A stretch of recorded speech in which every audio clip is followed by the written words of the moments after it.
Hello, There we go. everyone, and welcome to another episode of Healing Conversations. My name is Ainav Avni, and I am an energy healer and alignment coach. This podcast, Healing Conversation for Anything Chronic, is really here as a message for people that there is really more ways of healing other than just Western medicine. Not that I'm dissing that, but I just want to bring the message of alternative healing.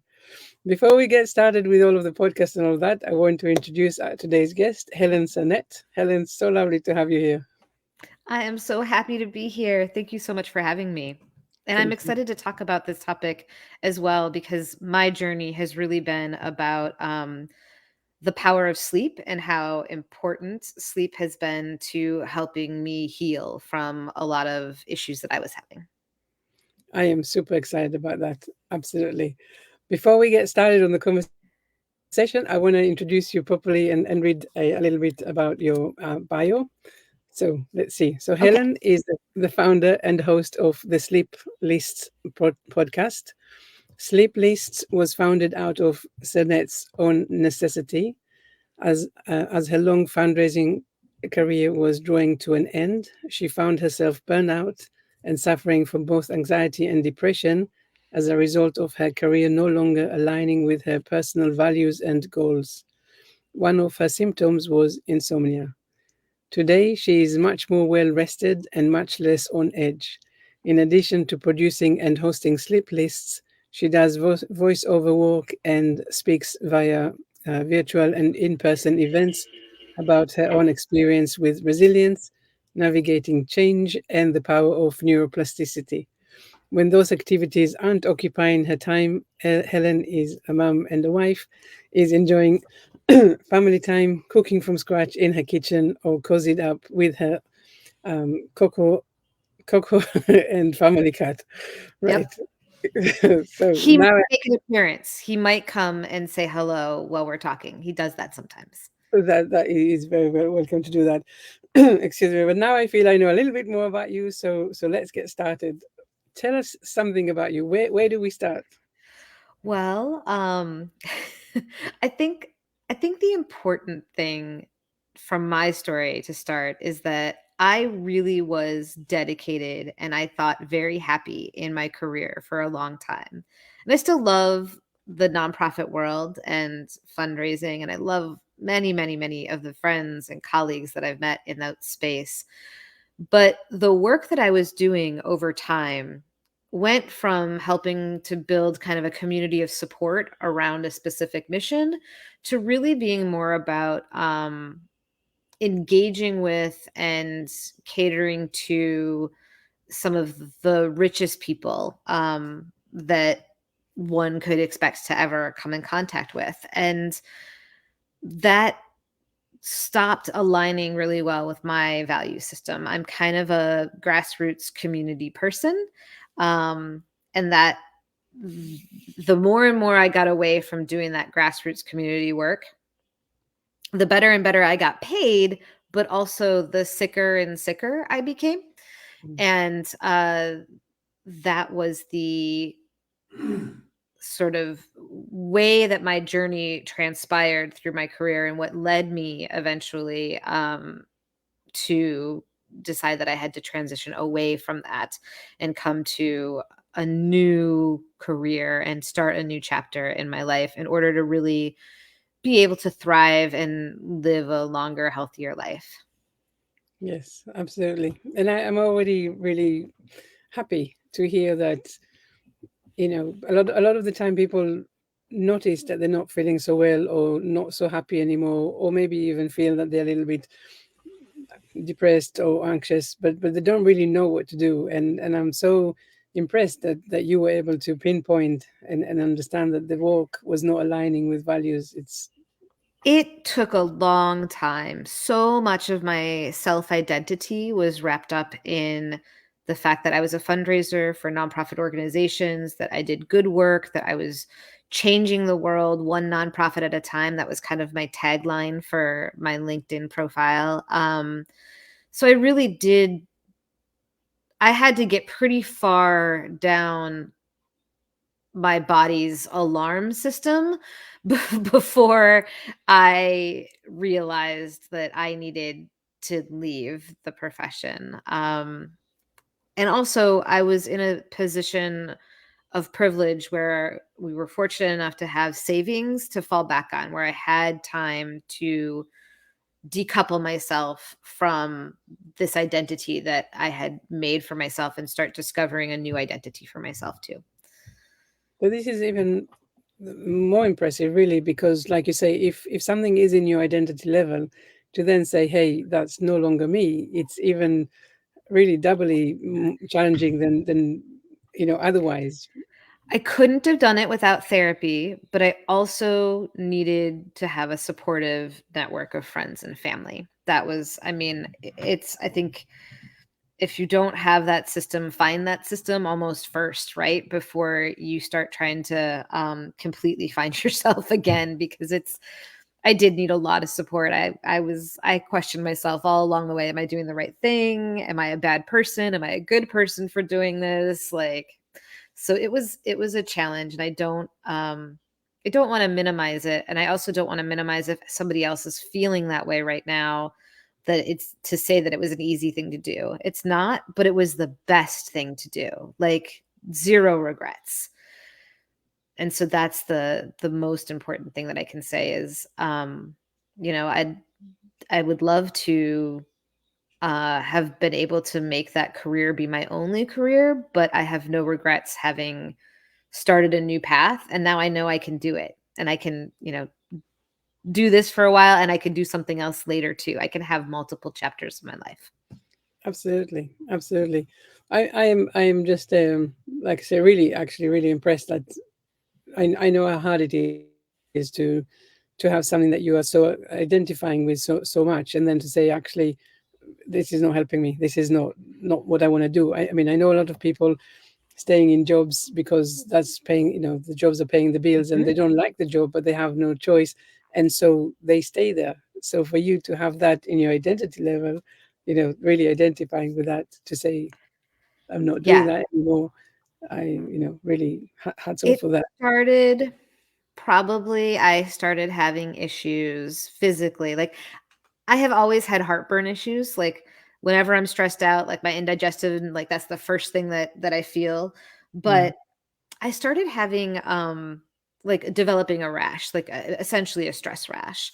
Um and mine was oddly on like my feet and ankles. So it's not a place you look at that often, or that, like, it's not like I was flushing out my face or anything. So I kind of ignored that for a while.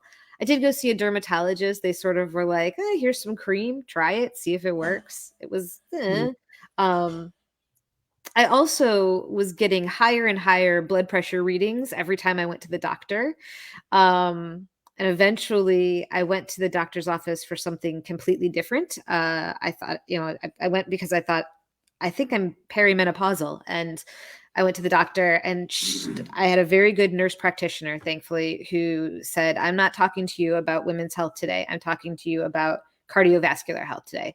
Your blood pressure is too high for me to feel comfortable doing anything else. And so that was a big wake up call, but not enough for me to change my life. I was just like, oh, diet and exercise, that'll be fine. So, in addition to my super stressful life, I added in trying to work out all the time and eating healthier. Um, and eventually it became harder and harder to just function. The stress of the pandemic definitely played a role. And at first I thought, oh, I'll just switch jobs. Like, I'll just try a new organization. That'll work. I did that several times, did not work. mm, um, yeah. So, like, I was trying to do everything I could to keep my identity and my career all wrapped up the way I wanted it to be. Um, until I finally got to a point where mm, I was definitely depressed. I had extraordinary apathy. I was getting really anxious in spaces that used to be like my happy place to go to. Like, they were becoming problematic for me to visit. And that was important to note, that my life wasn't going where it was supposed to be. Um, yeah, and then the depression, and I had a friend and my partner and a physician at various times close together, kind of all saying like, you maybe need more help than any one of us can provide you. And that's when I thought, uh, so a little bit of pharmacological support, but mostly therapeutic support, talk therapy support, and then um, we really got to talking there about how important sleep is and how that helps your body and your mind be able to change. Because I was feeling like I couldn't learn anything or hold on to anything. My whole system, my brain fog, like nothing seemed easy anymore. Like things that should have been easy weren't, and everything seemed really, really hard. And so I finally had to break away from the career in order to start healing and building up a better pathway forward for myself. So, what was the first step like? So, you understood that the career was not helpful, and that maybe a change is needed. How Yeah, I yeah. also had come to realize, like, I'd tried to progress with my last few moves, from career moves. I'd tried to kind of progress up of a ladder, if you will, in terms of getting a higher position. I'd spent some time as the executive director of an organization that didn't work out, and so I also was coming to a point in my career where I felt like there was nothing else to do. So I was just going to be doing the same thing, but being asked to do 10% more for the rest of my career, and I couldn't imagine how I could do that. There was nothing, so it felt very hopeless. And so part of that first step was getting to the point where I realized that there wasn't a space where I was going to thrive the way that I was being right now. Like I couldn't I couldn't find that inside of the nonprofit leadership work that I had so loved for so long. And it was really bittersweet. I mean, on the one hand, it was incredibly liberating. And on the other, it was horribly devastating to lose that kind of sense of self and purpose and to have no idea what my purpose was going to be. I can totally understand that. Really, because you needed to build yourself from the ground up. I It's did. I did. And if I didn't have my talk therapist there to help, it's funny because I don't feel like we necessarily, I mean, if you listen to our weekly conversations, it never felt particularly profound. Sometimes I'd be like, oh, I'm struggling with this or I'm dealing with that. But I credit her to helping me feel like there were other possibilities and that I was strong enough to be my own safety net in ejecting and hitting that eject button from my career. mm, Yeah. So, and we're using a phone app. I'd tried several times over the prior years to connect with a local talk therapist. Um, and I'd run into a number of roadblocks, either a mismatch with the person or like I'd find someone I really loved and their website said they took my insurance. I'm in America, so we have a really oddball way of paying for our healthcare, to put it lightly. And so I was dealing with I was, like I'd had this good insurance, but then none of the providers would accept it. And so we had a small health savings account. Actually, I mean, it was relatively large. It was a few $1,000s that we had from a prior employer of my husband's. We had a health savings account. And so I basically used that entire health savings account to pay for the monthly app subscription, but that matched me immediately with someone that I clicked with. I don't know if it's as good for everybody else, but I filled out the information that they asked me about myself. I told them what I was looking to do, and I found immediately a connection with someone. So it was very helpful.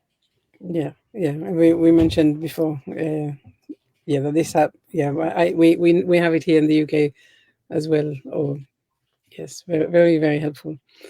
But tell me, so here you are now in a quite different layers of not doing so well or not feeling so well, right? There was mental challenges, there was physical challenges, there were emotional, mental, spiritual, everything was there. Yes, it was a crisis. There was a crisis. And you mentioned, of course, burnout as well. So it's even, it's like, go to the max and then turn left, right? There was a little bit more at the end of that crisis. Yeah, it was very much at the end of my rope in lots of different ways, and I had to sort of find a new direction to go into. Yeah. So what was that journey like? How? Well, so one of the things that it was at first, and it sounds a little crazy, but it was a lot of sleep. I took those first few months and talked about them as a period of convalescence, and my only goal was to rest and to find joy. And resting was easier than finding joy, so I did that first. I was not finding any joy. I didn't have, and I was really worried about not having a purpose. And so I kept on trying to find a purpose. And everybody around me was just like, we just want you to be happy. Like, get the joy first, then figure out your purpose. But I'd lost, my purpose for everything. And so I was like, I need that thing. You don't.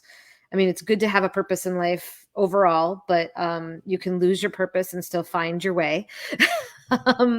It's hard, but you can do it. And so for me, those first steps were a lot of rest. And I sort of felt for the first time how exhausted I had become. But I still had anxiety. I still had depression, both of which were haunting my thoughts, essentially. You're inside your own head, and so you can't escape those emotions and the kind of negativity of those emotions.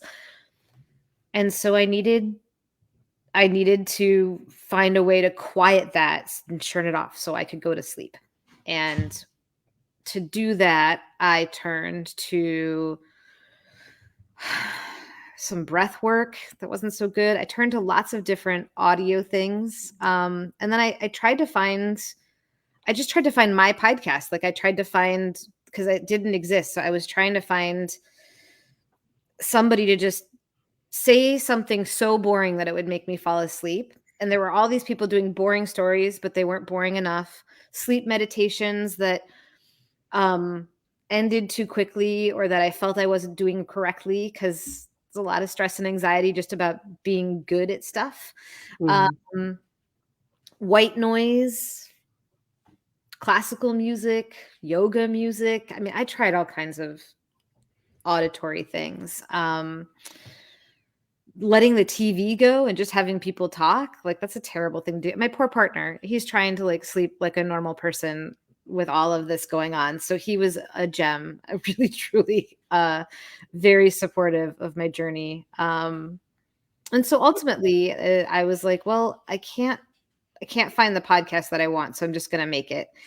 That's what led to me creating Sleepless and giving me a little bit of purpose back in my life. So it kind of fulfilled both pieces. So would you say that because we mentioned when we were reading the bio, we mentioned the insomnia. So was insomnia was there from the beginning of starting to realize that you're in the wrong job and that it's not? It got progressively worse over the last 5 years until I really stopped my career. It would start out, once or twice a week, I'd have something going wrong. And I was working at a company where there was a real culture of figuring out what drives you and having your niche within the organization be the thing that keeps you up at night. Like, it was a badge of honor that something would keep you up at night. And I completely bought into that. And so I was proud of this idea that I was staying up late thinking about work. And so I did not at all recognize it as insomnia, because of course it's drive. It's not anxiety. It's, dedication. So it snuck up on me a little bit as a result of that. But by the time that I was ready, was in the sort of height of my depression and anxiety, I wasn't getting to sleep until 3 a.m. most nights. And then I still had to get my kid off to school. I mean, my husband would help when he could, but yeah. So it was a progression, but the insomnia became the thing that was going to prevent anything else from having progress. There was no way that my blood pressure could come down, that my anxiety could go away, that my depression could, I could recover from depression. I couldn't work out because I was too tired to work out. So, and when you're tired, you make bad eating choices. Like everything was suffering because I wasn't sleeping. And that's what we were saying earlier when you were chatting, that how important sleeping is to healing, because really if when you're in pain you can't really sleep very well, and because you can't sleep very well, it's also impacting the healing, and so it's very quickly become this kind of cycle, that how do you actually come out of it. So I'm really Yeah. curious to hear a little bit more about how you started to do it. Like you said, you started your own podcast, but Uh-huh. I how recorded it for myself and I listened to it and it helped me get to sleep. And that's when I was like, oh, I got to do more of this because it can't be just me that needs this. So I do actually listen to my own podcast to fall asleep. Not every night anymore, but like frequently. I will listen to it and I put my phone on my bedstand and I play, one episode real quiet. So mostly I can just hear it and my husband on the other side of the bed can't hear it too loud. But yeah, that has been such a salvation. My kiddo listens to it, like her friends listen to it. I took a summer trip with my daughter and one of her friends, just the three of us girls, and we listened to it every night to fall asleep. It was like the thing that we used to turn our minds off and quiet ourselves. They loved it. So um it very much helped me. And then what I noticed was the more sleep I got, the better I could handle everything. Like I could take on and learn new things more easily. I could start trying to plan stuff and like actually do it and have a sense of executive function that I'd lost because of the brain fog that I was experiencing. I was able to exercise. I wasn't getting sick. I wasn't getting viral infections. I could plan meals and therefore eat better. All of these things were really supported the more and more sleep that I got. So it was a very positive circle of reinforcement around how valuable that sleep was, and that there's no pill that can do what sleep does for you. We've learned so much in the past 2 decades about how important sleep is inside of the medical field, and what doctors are finally coming around to is the fact that there's only so much that you can do with diet, exercise, and pills. Um, and that if a patient isn't getting sleep, there's nothing else like it to support the body's healing ability. And so everything that you can do to get comfortable. And I mean, we had already invested in a very nice mattress, which did help for a while. It was very good. I don't like to sleep in hotels because I love my bed so much. But any kind of investment that you can make in the comfort of your sleep, and trying to get sleep to be something that you're looking forward to and anticipating with joy instead of stress and anxiety, that will help a lot of underlying problems for your body's and your mind's wellness. So what is with your podcast, with the sleepless lists, what makes a good episode? What does that entail? Well, first, I pick a topic that I'm interested in knowing about, and that has a numeric list component to it. So last season, I spent a lot of time on expressions related to sleep. So like, why do we count sheep to fall asleep? So I did a little bit of research on that. And then, there's over 700 different varieties of sheep, it turns out. So I picked some of I went on Wikipedia and there's like a whole list of sheep. And so I was like, okay, I'll do a little fact checking and figure it out. And then that's the list. And then that's what the episode is. It's me welcoming folks in saying, hey, it's time to rest and relax. Here's your list, and I hope you get to sleeping as soon as possible. And then I launch into a list, and it's literally just a rhythmic, lulling list. There's very little story. I don't talk about what each sheep looks like, or I did grass episode. I don't talk about what every grass looks like or anything like that. I just say the names and kind of move on. I do a little bit more in-depth stuff for my like seasonal holiday things. So I did a Thanksgiving one where I did a list of 100 things that I'm thankful for.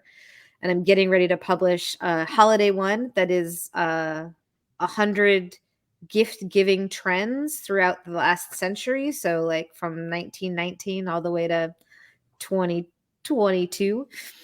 So there's a little more context with those, but for the most part, it's like when I did the elements of the periodic table, I just listed the elements in atomic number, and it lets people shut their brains off, listen enough to like this thing on the outside that they can quiet their mind inside and just drift off to sleep. So what do you think, or how do you explain insomnia? What is going on there? Oh yeah. So for me personally, when I'm listening to a sleep list, I'm hearing my voice on the podcast say something at just short enough intervals that my brain never gets a chance to get away with its own thoughts inside of its own head. So I'm never able to start with like that spiral down thinking that I sometimes have with anxiety and depression about whatever I'm worried about, however I responded during the day. Am I being a good parent? Am I being a good partner? Am I just a good human? Had a lot of those lately. But if I put the podcast on, there's a little bit of music, so you get that kind of lullaby effect in the background. Sometimes it's forest noises, but it's usually just a little bit of sleepy sounds. And then I try to use my voice to give the listener permission to drift off and to release and let go of the thoughts in their mind. And that's what I'm thinking about doing when I'm trying to fall asleep, is I want to know that it's okay to sleep now, that it's okay for my brain to shut off, that I've done enough, that I am enough, that I deserve going to sleep, and that everything will be better on the other side of 8 hours of sleep. So people that listen to the podcast, use it to go to sleep. What are they reporting? Like, how well, they wouldn't be able to measure how quickly they fall asleep, but do they? What do you hear? What is the feedback? What I find is that people in the reviews and the comments have shared with me that something about my voice is very relaxing. So the voice that I use for the podcast, which is different than my conversational tone, is very relaxing and soothing to them. And I try to use the same pitch that I use to like help my daughter go to sleep. Like it's very much a motherly kind of loving tone of voice. Folks have said that they will listen to the same one, multiple times over and over again. Sometimes they'll start a little bit further in, but they're finding that they go to sleep so quickly that they don't need to do that as much. They like that it doesn't matter how it ends, right? Like you don't care what the 455th shade of beige is. No one cares. Like it's there to hear if you really want to stay up that late, but yeah, it's not anything of consequence to not know it. And some people have said like they didn't like the historical ones or the informational ones as much as they like the nature ones, because for them the nature ones were better. But the most popular podcast is the president's one, where I list the presidents and the vice presidents of the United States. And I thought that for sure would be too much for people. Like it would keep them awake, but a lot of people have thanked me for that episode. So there's something boring enough about it that gets them to sleep. And would you say that is there a particular sleep problem or challenge that people would use the podcast more for, or is it really, really good for anyone with sleeping challenges? I think, I mean, if your body is keeping you awake, it's not as helpful. I mean, you got to find a more comfortable way to sleep. But if your mind is keeping you awake, if your brain's not letting you fall asleep, that's where sleep lists becomes really helpful, because it really does a good job of helping people shut off their brains and enter into sleep mode, like on a computer, right? You get into that sleep mode. And gives people permission, like the sense that it's okay to let go and really fall asleep. Yeah. I mean, people sometimes ask me what are my tips. Of course, I'm going to use your podcast as a tip from now on, of course. But I always try to explain that, we have trouble sleeping because our conscious mind is too awake, and it's Mhm. constantly trying to figure out who said what, when did they do, how did they do, why did they do all of that. And your unconscious mind is like, I am ready to sleep. So if you can keep your conscious mind busy, your unconscious mind can then, do its thing and go to sleep. Um, yeah. So Yeah, like most people don't realize when they've drifted off. But I do have some people that'll string a couple of them together. Like they'll take the list, either they download them or they do it inside the app, but they listen to a few of them, and so they'll hear me welcome them again, because that's a very like you say, welcome, welcome to the show or welcome to the podcast. They hear that and they like that gets in there again. But by the time that the next one's done, then they're asleep. So for some people it takes a little bit longer. Um, but a lot of times they've fallen asleep and the only thing that woke them up again was me saying welcome. So that I was like, maybe shut off the second one. Like, don't do two in a row. It's not helping you. So yeah, that's and I've even done that. So yeah, it's not it's okay. It gives me more listens, but I think the really the people that benefit the most from it are folks who feel like they can't quiet their mind, and it's like they've got almost anxiety about falling asleep, because that's the point that I had gotten to, where it was like I don't even know how to explain it, but it felt like I was afraid to try to fall asleep because it was so hard to do. And when that fear factor became a thing, like your partner can only hold you for so long if you have a partner, and then he's like, I gotta go to sleep myself, like I need to turn over and like get comfortable myself. So I think about it as like I try to wrap people up with my voice so that they're comforted and kind of enveloped in just this sound cloud that allows them to go to sleep. mm. So So that's what, the energy I try to give. yeah, amazing. But tell me, what is one success story that stick in your mind when you think about the podcast and the listeners and Oh my gosh, I could keep on doing this forever, because early on, one of my sort of, I've talked, when I started the podcast, I launched it and was like, okay, well, I've got a bunch of people on LinkedIn who like know me or I'm connected to, because that's what I gained all of my network from my previous career. So when I launched, I went in there and was like, hey, everybody, come check out what I'm doing now. This is the new thing that I've got going on. And one of those connections started listening to the podcast, and I had no idea that she had suffered so much for so long with her insomnia. And she wrote the most beautiful review about how basically, for the first time, because of my podcast, for the first time that she can remember in her adult life, she's looking forward to going to sleep and she's getting the sleep that she needs, and that it seems to have broken her cycle of insomnia. And that was so beautiful. And I was like, if nothing else ever happens good from this, I have done what I set out to do in the world. I mean, it's also fun when friends of mine who I know deal with insomnia are like, when are you going to do another Pokemon episode? Because I loved your first Pokemon episode. I listed 150 Pokemon, and like, they're just like, that is what my neurodivergent brain needed to fall asleep tonight. Thank you so much. So I get some encouragement from friends, but it's especially nice when it's people that I had no idea how deeply they were suffering, and this gave them some relief. And so that's always beautiful. That's amazing. Just Yeah. tell me so I can tell my daughter if you have one already about sharks. Did you do one on No, I sharks? don't have one about sharks. That sounds good. I should do sharks. I'll put that on my list. Yes. I love Let me hearing know. what people like. Any suggestions, bring them my way, because I keep a running list. I try to have some sort of theme, but sometimes the seasons just don't have a theme, and I just, put out whatever I put out. But yeah, sharks. I bet you there's a lot of them, because there's little sharks and there's huge sharks.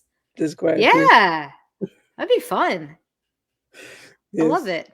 Yes. Let me know and I'll make her listen to it. Sometimes she says yes, can't sleep, and I'm like, okay, now I have an idea. I mean, I have one about dogs, like all the different dog breeds. And so now for all my cat people, I got to go out and do a cat one. And I haven't done that yet. And I did like dogs and sheep, types of grass. I have somebody who's requested that I do roses. And apparently there's over 3,000 varieties of roses. So I'm like, that could be like 2 or 3 episodes. I might have to like separate out the colors or something. I don't know. Yeah, So, yeah, there really are a lot of them. Yes. yeah. So, and then, like for the beige paint episode, I worked with a generative technology to come up with all those names so that I wasn't like stealing anybody's copyrighted beige name. So we did a whole bunch of those. And then names, I did names. That was really fun. It was the 1,000 predicted most popular names for 2023. So it'll be interesting to see when the actual data comes out, how accurate it was. But yeah.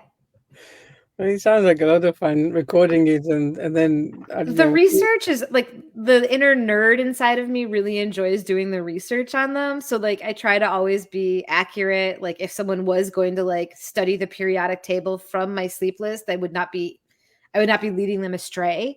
But I hope for the most part that people don't actually consume the information as much as they do the energy of getting the rest that they need. Yeah. And so how often and when is the podcast coming out? What is the Yeah, so I information around do that? quarterly seasons. So I do 4 seasons a year, 6 episodes a season. So the next season launches January 6th.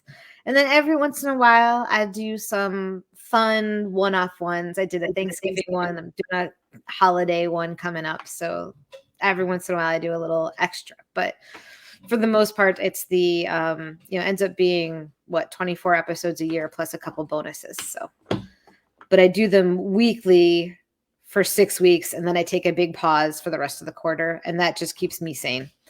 Right. So So that is also actually really, really nice that you mentioned that because having experienced everything that you had, it's really important that you don't just launch yourself back into similar situations. yeah, it was really important that I had a stopping point, and especially the first season that I did, I was like, I'm just going to do 6 of these and then put them out and see if anybody's listening at all.